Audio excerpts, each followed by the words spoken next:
韩国想要一次性打2个，尹锡悦2个动作直接得罪中俄，这次中俄可不会手软。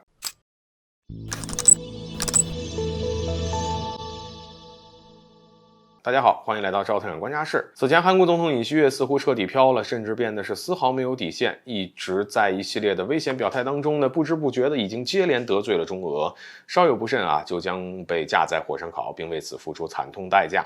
不过尹锡悦对于自己的过火行为丝毫不收敛反而还变本加厉，竟然还想要一次性打2个。当然，尹锡悦之所以变得如此嚣张，就是仗着有美国撑腰，并借着对中俄同时出手来讨好美国，甚至还说了许多连美国都不敢说的话。这样的结果无疑是玩火自焚。此外，最近尹锡悦2个举动呢，更是让中俄感到无比气愤，也让其丑恶嘴脸完全的显露。首先，在访美期间呢，尹锡悦不仅讲话当中大肆吹捧美韩同盟还对美国所谓的自由民主进行吹嘘。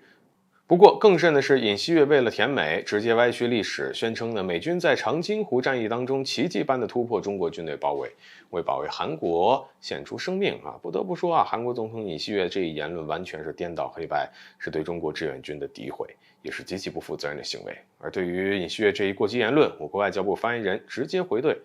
抗美援朝的伟大胜利对中国以及世界的发展都有重要意义，希望有关国家多做有利于世界发展的事，不要再重蹈覆辙。因此，对于尹锡悦无端抹黑及歪曲历史，中国自然不会容忍，并会在必要时刻予以教训，让其对自己的行为有所收敛。其次，尹锡悦不仅抹黑中国，还将矛头对准俄罗斯。同样是在访美之行呢，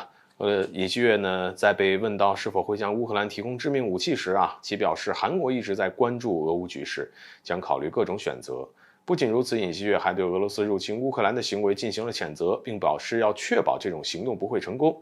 而不得不说，来到了美国的尹锡悦可谓是相当硬气，而就连在俄乌立场上也发生了较大改变。尤其是此前韩国首次改变援乌立场，当然这一立场的转变呢，在此前也受到了俄罗斯发出的相关警告，但是尹锡悦似乎将这一警告当成了耳旁风，甚至还变得更加横跳，无疑将再次触碰到俄罗斯的底线，使韩国陷入更加艰难的这样一个情况。要知道，按照普京的性子呢，一旦韩国继续挑衅，将吃不了兜着走。